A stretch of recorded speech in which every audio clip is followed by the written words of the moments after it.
दोस्तों नमस्कार। ये शुरू करते हैं छठवीं कक्षा का इतिहास। हमारे अतीत भाग 1 का अध्याय 6 नए प्रश्न नए विचार। दोस्तों ये जो अध्याय है इसका प्रारंभ एक छोटी सी घटना से। अनघा एक बच्ची है जो कि सैर पर निकलती है। अनघा निकली सैर पर।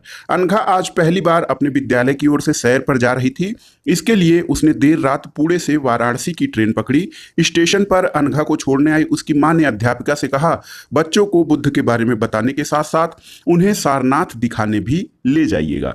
तो आइए देखते हैं बुद्ध की कहानी। दोस्तों बौद्ध धर्म के संस्थापक सिद्धार्थ थे, जिन्हें गौतम बुद्ध के नाम से जाना जाता है। बौद्ध धर्म जिसके संस्थापक गौतम बुद्ध थे, इनके बचपन का नाम सिद्धार्थ था। इनका जन्म लगभग 2500 वर्ष पूर्व हुआ था और यह वह समय था जब लोगों के जीवन में तेजी से परिवर्तन हो रहे थे। आपने पिछले अध्याय में महाजनपदों के बारे में पढ़ा है कि महाजनपदों के कुछ राजा इस समय बहुत शक्तिशाली हो गए थे और हजारों साल के बाद फिर से नए नगर उभर रहे थे। गांव के जीवन में भी बदलाव आ रहा था और बहुत से विचारक इन परिवर्तनों को समझने का प्रयास कर रहे थे। वे जीवन के सच्चे अर्थ को भी जानना चाह रहे थे। बुद्ध के बारे में थोड़ी सी जानकारी।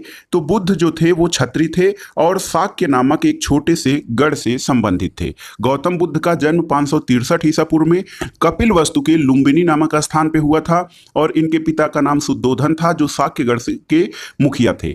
गौतम बुद्ध के बचपन का नाम सिद्धार्थ था दोस्तों, और इनका विवाह 16 वर्ष की अवस्था में यशोधरा के साथ हुआ था और इनके पुत्र का नाम राहुल था। ये गौतम बुद्ध के बारे में छोटी सी जानकारी थी। तो गौतम बुद्ध शाक्य नामक छोटे से गढ़ से संबंधित थे और युवावस्था में ज्ञान की खोज में उन्होंने घर के सुखों को छोड़ दिया। अनेक वर्षों तक भ्रमण करते रहे तथा अन्य विचारकों से मिलकर चर्चा करते रहे और उन्होंने ज्ञान प्राप्ति के लिए सबसे पहले वैशाली के आलार कलाम से सांख्य दर्शन की इन्होंने शिक्षा प्राप्त की थी। ये आलार कलाम जो थे ये सिद्धार्थ के पहले गुरु थे और आलार कलाम के बाद सिद्धार्थ ने राजगृह के रुद्रक रामपुत्र से शिक्षा प्राप्त की थी। यानी दो गुरु उनके थे, आलार कलाम और रुद्रक रामपुत्र। दोस्तों ज्ञान प्राप्ति के लिए उन्होंने स्वयं ही रास्ता ढूंढने का निश्चय किया। इसके लिए उन्होंने बोध गया बिहार में एक पीपल के नीचे कई दिनों तक तपस्या की और अंत में उन्हें ज्ञान प्राप्त हुआ और तब वो सिद्धार्थ से ज्ञान प्राप्ति के बाद बुद्ध कहलाए।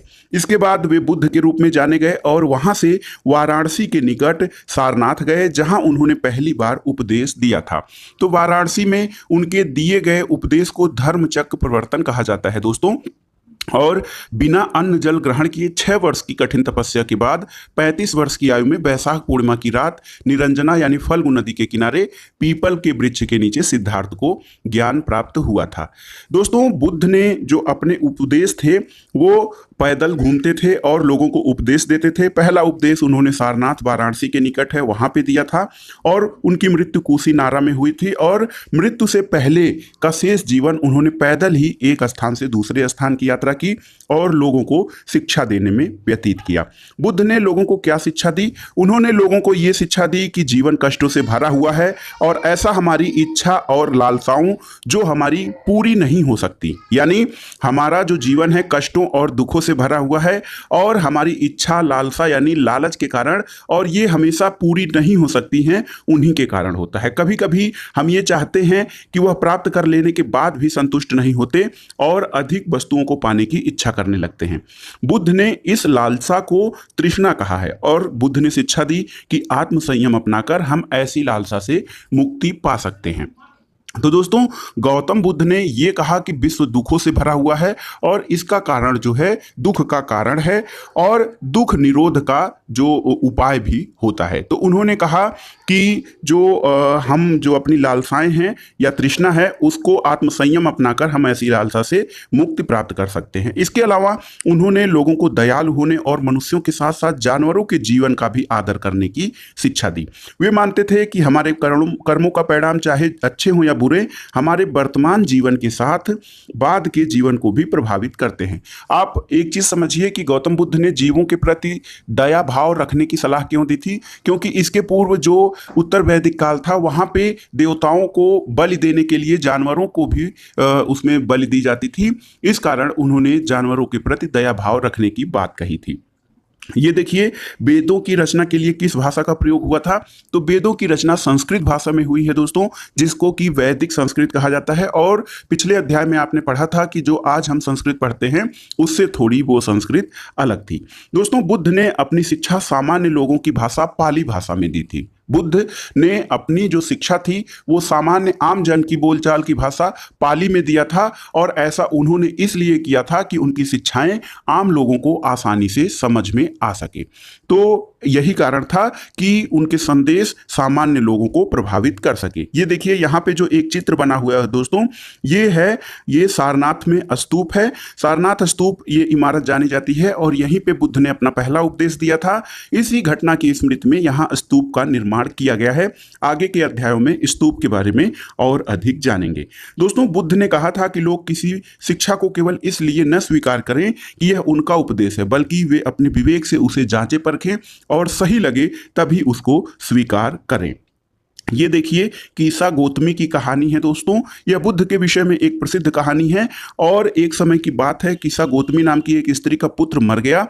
वह इस बात से इतनी दुखी हुई कि अपने बच्चे को गोद में लिए नगर की सड़कों पर घूम घूम कर लोगों से प्रार्थना करने लगी कि कोई उसके पुत्र को जीवित कर दे। एक भला व्यक्ति उसे बुद्ध के पास ले गया। बुद्ध ने कहा, मुझे एक मुट्ठी सरसों के बीज ला कर दो, मैं तुम्हारे पुत्र को जीवित कर दूंगा।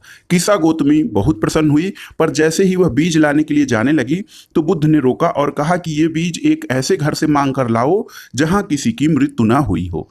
कीसा गौतमी एक दरवाजे से दूसरे दरवाजे गई, लेकिन वह जहां भी गई उसने पाया कि हर घर में किसी न किसी के पिता, माता, बहन, भाई, पति, पत्नी, बच्चे, चाचा, चाची या दादी की मृत्यु हुई थी। तो इससे उसको ये जानकारी हुई कि मृत्यु शाश्वत है और सभी को इसका सामना करना पड़ेगा। दोस्तों, अब आइए देखते हैं बौद्ध धर्म के बाद उपनिषद के बारे में। तो जिस समय बुद्ध उपदेश दे रहे थे उसी समय थोड़ा सा पहले अन्य दूसरे चिंतक भी कठिन प्रश्नों का उत्तर ढूंढ रहे थे। ये कठिन प्रश्न जीवन और मृत्यु से संबंधित थे। अन्य लोग यज्ञों की उपयोगिता के बारे में जानने को उत्सुक थे, और इनमें से अधिकांश चिंतकों का यह मानना था कि विश्व में कुछ तो ऐसा है जो कि अस्थायी है और जो मृत्यु के बाद भी बचा रहता है। उन्होंने इसका वर्णन आत्मा तथा ब्रह्म अथवा सार्वभौम आत्मा के रूप में किया है। वे मानते थे कि अंततः आत्मा और ब्रह्म एक ही है। कई विचारकों का संकलन उपनिषदों में हुआ है। उपनिषदों में जो मुख्य विषय है वो जीवन मृत्यु के संबंध में अनेक तथ्य या अनेक विचार हैं कि जीवन क्या है और मृत्यु कैसे आती है, क्यों आती है। इन सभी प्रश्नों का उत्तर इन सब उपनिषदों में खोजे जाने का प्रयास किया गया है। ऐसे कई विचारों का संकलन उपनिषदों में हुआ है। उपनिषद उत्तर वैदिक ग्रंथों का हिस्सा थे, और उपनिषद का सामान्य अर्थ होता है दोस्तों उप प्लस निषद, यानी गुरु के समीप बैठना। इन ग्रंथों में अध्यापकों और विद्यार्थियों के बीच बातचीत का संकलन किया गया है। प्रायः ये विचार सामान्य वार्तालाप के बारे में वार्तालाप के रूप में प्रस्तुत किए गए हैं, जिनसे कि प्रश्नों का उत्तर खोजने में आसानी होती है और सत्य तक पहुंचने की आसानी होती है। दोस्तों, इसी के साथ भारतीय दर्शन की 6 पद्धतियां भी थी, उनके बारे में जान लेते हैं। सदियों से भारत सत्य की बौद्धिक खोज का प्रतिनिधित्व दर्शन की 6 शाखाओं ने किया। दर्शन की 6 प्रमुख शाखाएं थीं। इनमें मुख्य रूप से वैशेषिक, न्याय, सांख्य, योग, पूर्व मीमांसा और वेदांत या उत्तर मीमांसा के नाम से जाने जाते हैं। और इन दर्शनों के प्रतिपादक कौन थे? तो देखिए, न्याय दर्शन के प्रतिपादक गौतम थे, सांख्य दर्शन कपिल मुनि, योग दर्शन के पतंजलि थे, पूर्व मीमांसा के जैमिनी, उत्तर मीमांसा के बादरायण और वैशेषिक के कणाद या उलूक थे। इसके अलावा एक दर्शन और भी था जिसे चार्वाक या भौतिकवादी दर्शन माना जाता था। तो दोस्तों, जो आज भी देश में बौद्धिक चर्चा को दिशा देते हैं, इस कारण से इन भारतीय दर्शन की इन शाखाओं का अत्यंत महत्वपूर्ण स्थान है। जर्मन मूल के ब्रिटिश भारतविद फ्रेडरिक मैक्स मूलर के अनुसार दर्शन की इन 6 शाखाओं का विकास कई पीढ़ियों के दौरान व्यक्तिगत विचारकों के योगदान से हुआ है। यद्यपि ये एक दूसरे से भिन्न दिखते हैं, तथापि सत्य की इनकी समझ में आधारभूत तालमेल दिखता है। अब आइए देखते हैं एक बुद्धिमान भिखारी की कहानी। यह वार्तालाप छांदोग्य उपनिषद नामक एक उपनिषद की कहानी पर आधारित है। शौनक व अभिप्रताड़ित नामक 2 ऋषि सार्वभौम आत्मा की उपासना करते थे। एक बार ज्यों ही वे भोजन करने के बैठे, एक भिखारी आया और भोजन मांगने लगा। शौनक ने कहा, हम तुम्हें कुछ नहीं दे सकते। भिखारी ने पूछा, विद्वत जन, आप किसकी उपासना करते हैं? अभिप्रतारिण ने उत्तर दिया, सार्वभौम आत्मा की। ओह, इसका मतलब आप यह जानते हैं कि सार्वभौम आत्मा संपूर्ण विश्व में विद्यमान है। ऋषियों ने कहा, हाँ हाँ, हम यह जानते हैं। भिखारी ने फिर पूछा, अगर सार्वभौम आत्मा संपूर्ण विश्व में विद्यमान है तो यह मेरे अंदर भी विद्यमान है। मैं कौन हूँ? मैं इस विश्व का एक भाग ही तो हूँ। तुम सत्य बोलते हो युवा ब्राह्मण। इसलिए हे ऋषियों, मुझे भोजन न देकर आप उस सार्वभौम आत्मा को भोजन देने से मना कर रहे हैं। और इस प्रकार जो भिखारी था उसने स्वयं को भोजन पाने के लिए उन ऋषियों को मना लिया। इन चर्चाओं में, जो उपनिषदों की चर्चाओं में भाग लेते थे, उनमें अधिकांश पुरुष होते थे। पुरुष ब्राह्मण और राजा होते थे। इनमें स्त्रियों को बहुत कम स्थान था। कभी कभी गार्गी जैसी विदुषी स्त्री या स्त्री विचारकों का भी उल्लेख मिलता है। विद्वता के लिए प्रसिद्ध गार्गी राज दरबारों में होने वाले वाद विवाद में भाग लेती थीं और निर्धन व्यक्ति इस तरह के वाद विवाद में बहुत कम ही हिस्सा लेते थे।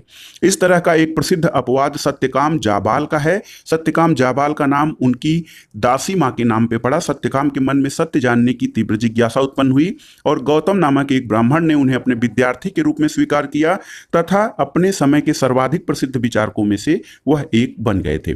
उपनिषदों में कई विचारों के विकास हुआ। बाद में प्रसिद्ध विचारक शंकराचार्य के द्वारा उपनिषदों के कई विचारकों का विकास किया गया, जिसके बारे में आप अगली कक्षा में पढ़ेंगे। दोस्तों, पाणिनि के बारे में आइए जान लेते हैं। पाणिनि व्याकरण शास्त्र के प्रणेता माने जाते हैं और इस युग में कुछ अन्य विद्वान भी खोज कर रहे थे। उन्हीं प्रसिद्ध विद्वानों में से एक पाणिनि ने संस्कृत भाषा के व्याकरण की रचना की थी। उन्होंने स्वर और व्यंजनों का एक विशेष क्रम में रखकर उनके आधार पर सूत्रों की रचना की। ये सूत्र बीजगणितीय के सूत्रों से काफी मिलते जुलते हैं और इनका प्रयोग कर उन्होंने संस्कृत भाषा के प्रयोगों के नियम लघु सूत्रों, लगभग 3000 लघु सूत्रों के रूप में उन्होंने संपूर्ण संस्कृत भाषा के व्याकरण की रचना की। अब बौद्ध धर्म और उपनिषदों के बाद आइए जैन धर्म के बारे में जानते हैं। तो दोस्तों, बौद्ध धर्म से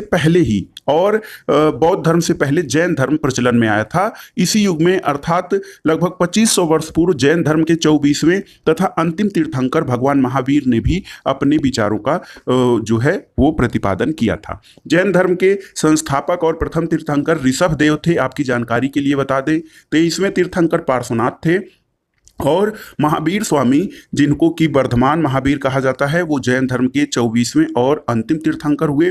इनका जन्म 540 ईसा पूर्व में कुंडग्राम वैशाली में हुआ था। इनके पिता सिद्धार्थ गिरात्रिक कुल के सरदार थे और माता त्रिशला लिच्छवी राजा चेटक की बहन थी। इसके अलावा इनके बचपन का नाम वर्धमान था और 30 वर्ष की उम्र में इन्होंने माता पिता की मृत्यु के पश्चात अपने गृह का त्याग किया और 12 वर्ष की कठिन तपस्या के बाद महावीर स्वामी को जिम्भृक के समीप ऋजुपालिका नदी के तट पर साल वृक्ष के नीचे तपस्या करते हुए संपूर्ण ज्ञान का बोध हुआ और ज्ञान प्राप्ति के बाद महावीर जिन अर्थात विजेता कहलाए और उन्हीं के नाम पे इस धर्म का नाम जैन धर्म पड़ा है। दोस्तों, 30 वर्ष की आयु में उन्होंने घर छोड़ दिया और जंगल में रहने लगे। 12 वर्ष की कठिन तपस्या के बाद उनको ज्ञान प्राप्त हुआ। उनकी शिक्षाएं सरल थीं। सत्य जानने की इच्छा रखने वाले प्रत्येक स्त्री पुरुष को उनका मानना था कि अपना घर छोड़ देना चाहिए। उन्होंने अहिंसा के नियमों का कड़ाई से पालन करना चाहिए ये कहा, अर्थात किसी भी जीव को न तो कष्ट देना चाहिए और न ही उसकी हत्या करनी चाहिए। महावीर का कहना था कि सभी जीव जीना चाहते हैं, सभी के लिए जीवन प्रिय है और महावीर ने अपनी शिक्षा प्राकृत भाषा में दी, जो बोलचाल की भाषा है और यही कारण है कि साधारण जन भी उनके और शिक्षाओं को जान सके और समझ सके। देश के अलग अलग हिस्सों में प्राकृत के अलग अलग रूप प्रचलित थे। प्रचलन के आधार पर उनके अलग अलग नाम भी थे। जैसे मगध में बोली जाने वाली प्राकृत को अर्धमागधी प्राकृत कहा जाता था। जैन नाम से जाने गए महावीर के अनुयायियों को भोजन के लिए भिक्षा मांगकर सादा जीवन बिताना होता था और उन्हें पूरी तरह से ईमानदार होना पड़ता था और चोरी न करने की उन्हें सख्त हिदायत थी। उन्हें ब्रह्मचर्य का पालन करना होता था और पुरुषों को वस्त्रों सहित सब कुछ दान देना पड़ता था। तो कुल मिलाकर दोस्तों, जैन धर्म की जो शिक्षाएं हैं उसमें सम्यक दर्शन, सम्यक ज्ञान और सम्यक आचरण है और 5 महाव्रतों का पालन करना अनिवार्य था, जिसमें अहिंसा, सत्य वचन, अस्तेय, अपरिग्रह और ब्रह्मचर्य था। जैन धर्म ईश्वर की मान्यता नहीं है बल्कि आत्मा की मान्यता है और जैन धर्म पुनर्जन्म और कर्मवाद में विश्वास करते थे।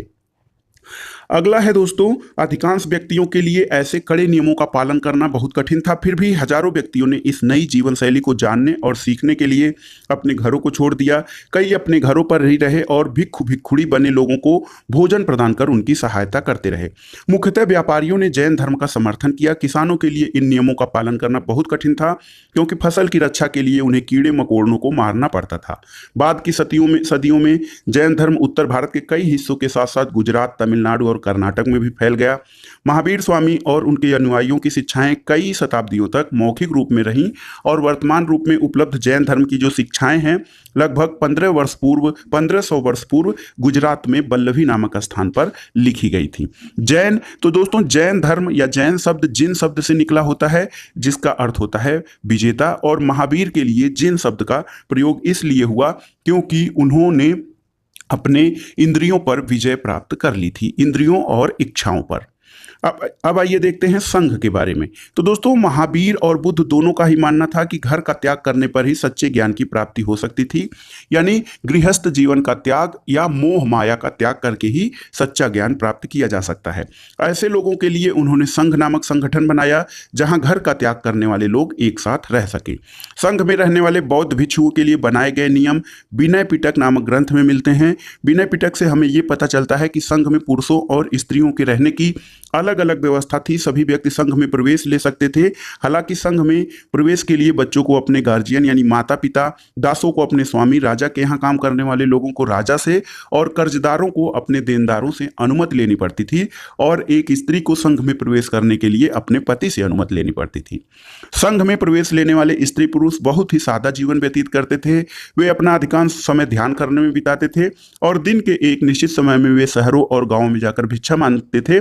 यही कारण है कि उन्हें भिक्षु भिक्षुड़ी या साधु भिखारी के लिए प्राकृत शब्द भिक्षु भिक्षुड़ी, जिसे संस्कृत में कहा जाता था, उन्हें कहा गया। ये आम लोगों को शिक्षा देते थे और साथ ही एक दूसरे की सहायता भी करते थे। किसी तरह की आपसी लड़ाई का निपटारा करने के लिए वे प्रायः बैठकें भी किया करते थे। संघ में प्रवेश लेने वालों में ब्राह्मण, क्षत्रिय, व्यापारी, मजदूर, नाई, गणिकाय और दास शामिल थे। बहुत ही महत्वपूर्ण है, संघ में प्रवेश लेने वालों में ब्राह्मण, क्षत्रिय, व्यापारी, मजदूर, नाई, गणिकाय और दास शामिल थे। इनमें से कई लोगों ने बुद्ध की शिक्षाओं के विषय में लिखा तथा कुछ लोगों ने संघ में अपने जीवन के विषय में सुंदर कविताओं की रचना की है। दोस्तों विहार किसे कहते हैं? तो विहार है जैन धर्म और बौद्ध भिक्षु पूरे साल एक स्थान से दूसरे स्थान तक घूमते हुए उपदेश दिया करते थे। केवल वर्षा ऋतु में जब यात्रा करना कठिन हो जाता था तो वे एक स्थान पर रहकर निवास करते थे। ऐसे समय में वे अपने अनुयायियों द्वारा उद्यानों में बनवाए गए अस्थायी निवासों में अथवा पहाड़ी क्षेत्रों के प्राकृतिक गुफाओं में रहते थे। जैसे जैसे समय बीतता गया, भिक्षु भिक्षुड़ियों ने स्वयं तथा उनके समर्थकों ने अधिक अस्थायी शरण स्थलों की आवश्यकता अनुभव किया। तब कई शरण स्थल बनाए गए जिन्हें विहार कहा गया। आरंभिक विहार लकड़ी के बनाए गए, बाद में इनके निर्माण में ईंटों का प्रयोग होने लगा और पश्चिमी भारत में विशेषकर कुछ विहार पहाड़ियों को खोदकर बनाए गए हैं। और यहाँ जो एक चित्र है, यहाँ पे आप पहाड़ी या शैल को, पहाड़ी को काटकर बनाई गई एक गुफा है। यह कारले नामक स्थान पर, जो वर्तमान महाराष्ट्र में स्थित है, एक गुफा है और भिक्षु भिक्षुड़ी इन शरण स्थलों में रहकर ध्यान किया करते थे। बौद्ध ग्रंथ से एक ज्ञात होता है कि जिस तरह महासागरों से मिलने वाली नदियों की अलग अलग पहचान समाप्त हो जाती है, ठीक उसी तरह बुद्ध के अनुयायी जब भिक्षुओं की श्रेणी में प्रवेश करते हैं तो वे अपना वर्ग, श्रेणी, परिवार सब त्याग देते हैं। प्रायः किसी धनी व्यापारी, राजा अथवा भूस्वामी द्वारा दान में दी गई भूमि पर विहार का निर्माण होता था और स्थानीय व्यक्ति भिक्षु भिक्षुड़ियों के लिए भोजन, वस्त्र और दवाइयाँ लेकर आते थे, जिनके बदले ये भिक्षु और भिक्षुड़ी लोगों को शिक्षा देते थे। आगे आने वाली शताब्दियों में बौद्ध धर्म उपमहाद्वीप के विभिन्न हिस्सों के साथ साथ बाहरी क्षेत्रों जैसे चीन, जापान, तिब्बत आदि में भी फैला। इसके बारे में हम आगे के अध्याय में पढ़ेंगे। अब आइए देखते हैं प्राचीन भारत की एक व्यवस्था, आश्रम व्यवस्था के बारे में। वर्ण व्यवस्था के आप बारे में जानते हैं। वर्ण व्यवस्था वैदिक समय में आई थी। ब्राह्मण, क्षत्रिय, वैश्य, शूद्र 4 वर्ण निर्धारित किए थे। और जीवन को सही ढंग से संचालित करने के लिए वो जीवन के सभी भागों को एक समान रूप से बांटकर 4 आश्रमों की व्यवस्था की गई थी। जिस समय जैन और बौद्ध धर्म लोकप्रिय हो रहे थे, लगभग उसी समय ब्राह्मणों ने आश्रम व्यवस्था का विकास किया। और यहाँ आश्रम शब्द का तात्पर्य लोगों द्वारा रहने और ध्यान करने के लिए प्रयोग में लाए जाने वाले स्थान से नहीं, बल्कि जीवन के एक चरण से है। 4 आश्रमों की व्यवस्था की गई थी: ब्रह्मचर्य, गृहस्थ, वानप्रस्थ और संन्यास। ब्रह्मचर्य के अंतर्गत ब्राह्मण, क्षत्रिय और वैश्य से ये अपेक्षा की जाती थी कि इस चरण के दौरान वे सादा जीवन बिताकर वेदों का अध्ययन करेंगे। गृहस्थ आश्रम के अंतर्गत उन्हें विवाह कर एक गृहस्थ के रूप में रहना होता था। वानप्रस्थ के अंतर्गत उन्हें जंगल में रहकर साधना करनी पड़ती थी और अंत में उन्हें सब कुछ त्याग कर सन्यासी बन जाना पड़ता था। और 100 वर्ष के जीवन काल को 25-25 वर्षों में ब्रह्मचर्य, गृहस्थ, वानप्रस्थ और सन्यास में बांटा गया था। आश्रम व्यवस्था ने लोगों को जीवन का कुछ हिस्सा ध्यान में लगाने पर बल दिया था और प्रायः स्त्रियों को वेद पढ़ने की अनुमति नहीं थी। उन्हें अपने पतियों द्वारा पालन किए जाने वाले आश्रमों का ही अनुसरण करना पड़ता था। अब देखिए, चैप्टर के अंत में एक अन्यत्र जानकारी आपको दे दें। ईरान, दोस्तों, ईरान आप एटलस में ढूंढ सकते हैं। जरथुस्त्र नामक एक ईरानी पैगंबर थे। पैगंबर या जिन्हें भगवान का दूत कहा जाता है, भगवान की शिक्षाओं या उनकी बातों का प्रचार प्रसार करने के लिए। तो जरथुस्त्र नामक एक ईरानी पैगंबर थे। उनकी शिक्षाओं का संकलन जेंद अवस्था नामक ग्रंथ में मिलता है। जेंद अवस्था की भाषा तथा इसमें वर्णित रीति रिवाज वेदों की भाषा और रीति रिवाजों से काफी मिलते जुलते हैं। दोस्तों, जो प्राचीन ईरानी जो ग्रंथ है अवेस्ता जेंद, इसकी साम्यता काफी हद तक ऋग्वेद से की जाती है। जरथुस्त्र की मूल शिक्षा का सूत्र है सद्विचार, सद्वचन और सद्कार्य, यानी हे ईश्वर, बल, सत्य प्रधानता और सद्विचार प्रदान कीजिए जिसके जरिए हम शांति बना सकें। 1000 से अधिक वर्षों तक जरथुस्त्रवाद ईरान का एक प्रमुख धर्म बना रहा। बाद में कुछ जरथुस्त्रवादी ईरान में आकर गुजरात और महाराष्ट्र के तटीय नगरों में बस गए। वे लोग ही आज के पारसियों के पूर्वज या वंशज कहे जाते हैं। तो दोस्तों, ये था आज का वीडियो। आपको कैसा लगा हमें कमेंट बॉक्स में जरूर बताइएगा। वीडियो को लाइक करें, शेयर करें। वीडियो देखने के लिए धन्यवाद। नमस्कार।